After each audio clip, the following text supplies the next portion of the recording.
Hallo, wir schauen uns heute an, wie man das Bein eines Stativs auf einfache Weise zerlegen kann, um es zu reinigen. Als erstes werde ich dazu das Bein eines Stativs entfernen. Das ist zum Reinigen zwar nicht nötig, macht es für dieses Video aber einfacher. Dazu nehme ich die zwei Imbusschlüssel aus dem Lieferumfang, setze sie in die Schrauben des Stativbeins ein und drehe diese entgegengesetzt zum Öffnen auf.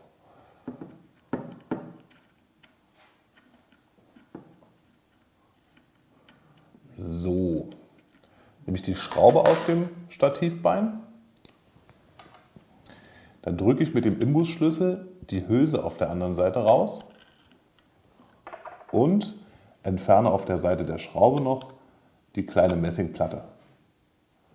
Und damit ist das Bein im Prinzip auch schon demontiert und den Rest des Statives legen wir uns zur Seite. Die W-Serie verfügt über eine Besonderheit. Der Gummifuß an dem Bein lässt sich gegen einen Spike austauschen.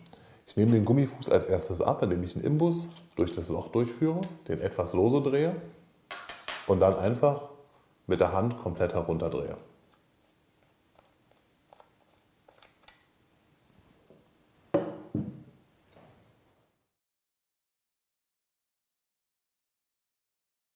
Jetzt kümmern wir uns um die Demontage der Beinsegmente. Dazu öffnen wir einfach einen der Verschlüsse, bis er sich komplett vom Gegenstück lösen lässt und ziehen das Beinsegment heraus. An der Oberseite befinden sich zwei kleine Plättchen, die als Stopper dienen. Diese fallen bei der Montage gerne heraus, weshalb wir das möglichst über einem festen Untergrund machen, um die Plättchen hinterher nicht zu verlieren. Damit ist das erste Segment demontiert. Ich kann jetzt noch den Ring abnehmen, lege mir den zur Seite und das Bein ebenfalls. Das Ganze wiederhole ich jetzt einfach mit den anderen beiden Beinsegmenten, indem ich sie öffne, die Plättchen herausnehme, den Ring abmache und das Segment zur Seite lege.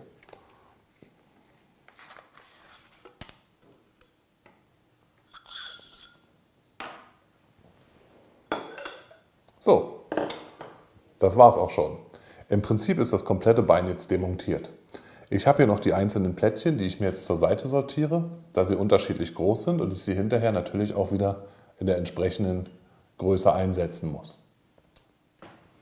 Das war's schon.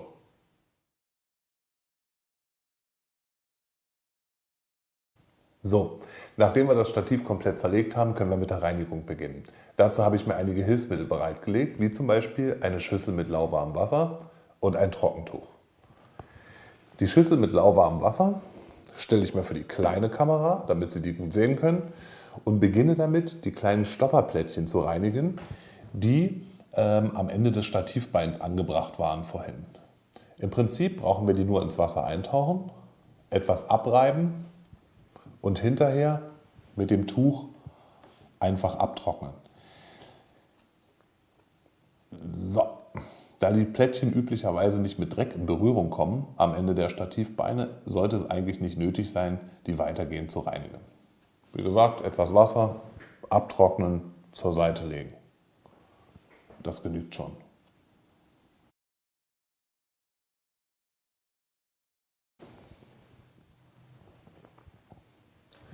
Als nächstes widmen wir uns den Stativverschlüssen. Es ist so, dass diese Stativverschlüsse mit einem Silikon geschmiert sind, die es eigentlich nicht nötig machen, sie zu reinigen. Sollten Sie sie dennoch innen reinigen wollen, müsste zuerst der kleine Plastikring mit einer Pinzette entfernt werden. Dazu greift man einfach das offene Ende des Plastikrings, das ist dieses hier, das ist nicht unbedingt leicht zu erkennen, biegt es mit einer Pinzette zusammen und dreht den ganzen Ring komplett heraus. So verkleinert der Ring seinen Umfang und lässt sich entfernen. Auch diesen Plastikring wasche ich einfach mit etwas Wasser ab und trockne ihn danach.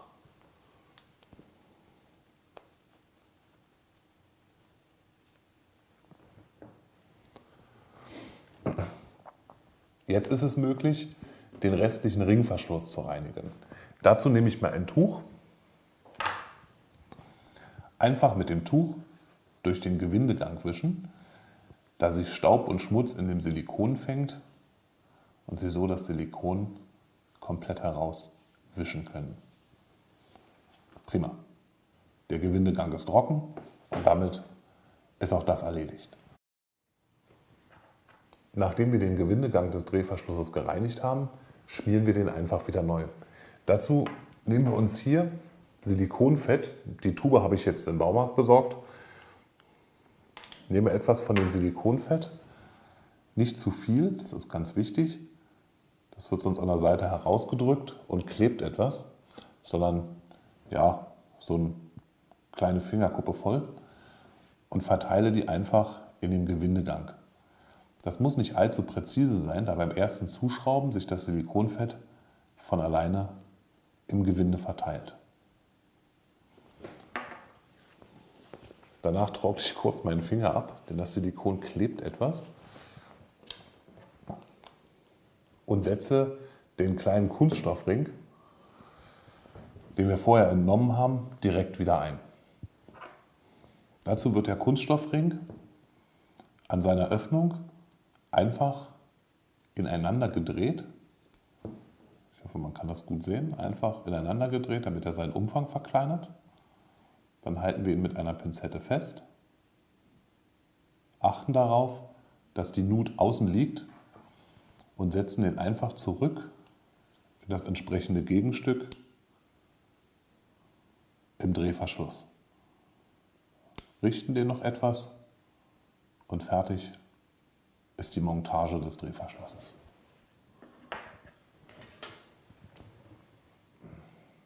Jetzt schauen wir uns an, wie wir die Rohre reinigen. Zum einen gibt es Rohre, die an beiden Seiten geöffnet sind. Die sind relativ leicht zu reinigen. Und es gibt Rohre, die nur an einer Seite geöffnet sind. Die sind nicht ganz so leicht zu reinigen. Deshalb nehmen wir die als Beispiel. Dazu nehme ich das unterste Beinsegment des W1204, was an der Unterseite geschlossen ist, um die Spikes bzw. Gummifüße einzuschrauben. Zum anderen habe ich mir hier 2 Putzstöcke vorbereitet, an deren Oberseite einfach ein Tuch eingeklemmt wird. Das Tuch schlägt man über den Putzstock drüber und kann damit nun durch das Stativbein wischen. Das ist mein trockener Putzstab. Ich nehme mal den, bei dem der Lappen schon etwas befeuchtet ist, drehe den etwas zusammen und stecke den hier einfach in das Stativbein rein und schiebe den bis zum Ende durch. Das reicht völlig aus, um das Stativbein von eventuellen Salzwasserresten zu befreien. Als zweites nehme ich den trockenen Putzstab und sorge dafür, dass das Innere des Rohres auch wieder trocken wird. So. Prima. Damit ist das Rohr auch schon gereinigt.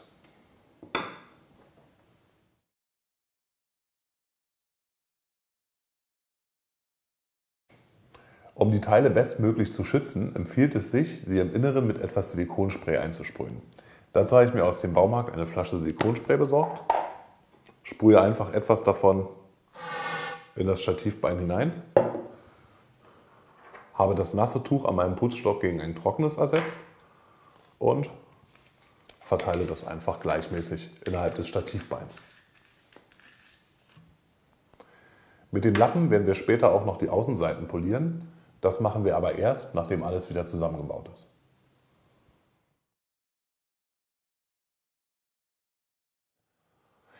Jetzt schauen wir uns an, wie wir das Stativ wieder montieren.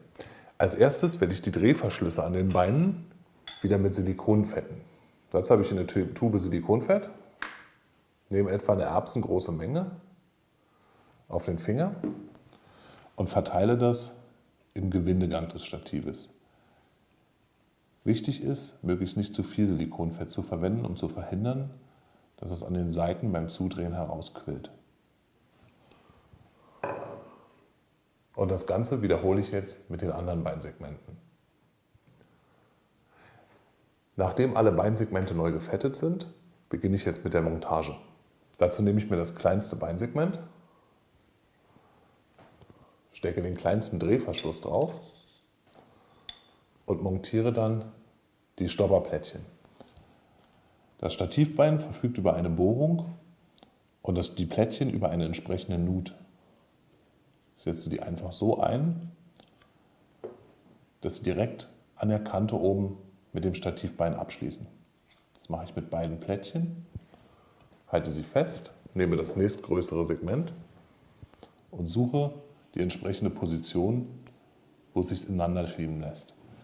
Die Besonderheit bei dieser Serie ist ein kleiner Pfeil, der Ihnen die richtige Position direkt anzeigt. Dann schraube ich mir das leicht fest und wiederhole das Ganze mit dem nächstgrößeren Segment. Drehverschluss drauf, Plättchen ansetzen und das Beinsegment aufsetzen. Bei dem Modell mit dem Pfeil wieder sehr einfach. Bei den anderen Modellen muss man unter Umständen etwas suchen. Der nächstgrößere Drehverschluss, die beiden Plättchen. Achten Sie unbedingt darauf, dass die Plättchen bündig abschließen, die dürfen nicht überstehen. Und setzen Sie das Beinsegment ein. Damit ist das Bein grundsätzlich fertig montiert.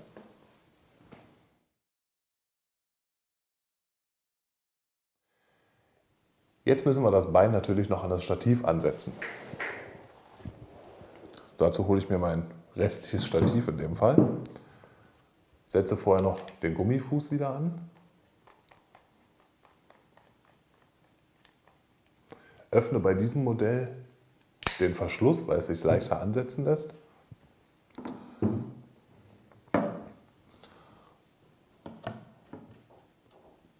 Setze das Beinsegment einfach so an, dass ich die Hülse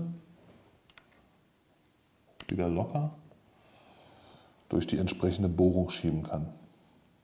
Das ist manchmal ein bisschen fummelig, aber eigentlich relativ einfach. Dann kommt der Messingring drauf, der über eine kleine Kante verfügt, die nur in einer Position eingesetzt werden kann. Und zum Schluss kommt einfach die Schraube wieder in die Hülse. Drehe die mit den Fingern leicht an und dann mit den entgegengesetzten Imbusschlüsseln so fest, dass mir der Andruck des Beins gefällt. Das ist jetzt noch sehr locker. Das machen wir einfach noch mal ein bisschen fester, denn das soll ja auch nicht von alleine zusammenklappen draußen im Einsatz. Na, da geht noch ein bisschen.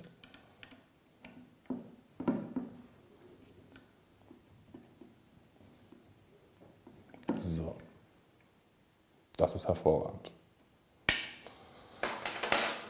Und damit ist das Stativ dann auch wieder vollständig.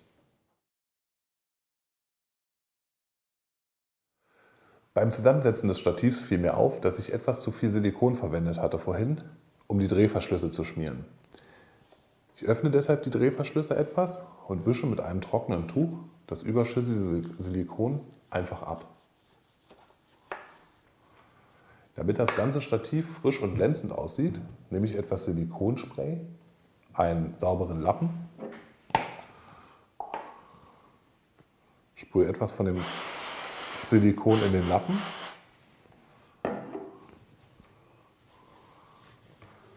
und wische damit über sämtliche Teile des Stativs, insbesondere über die Gummiverschlüsse,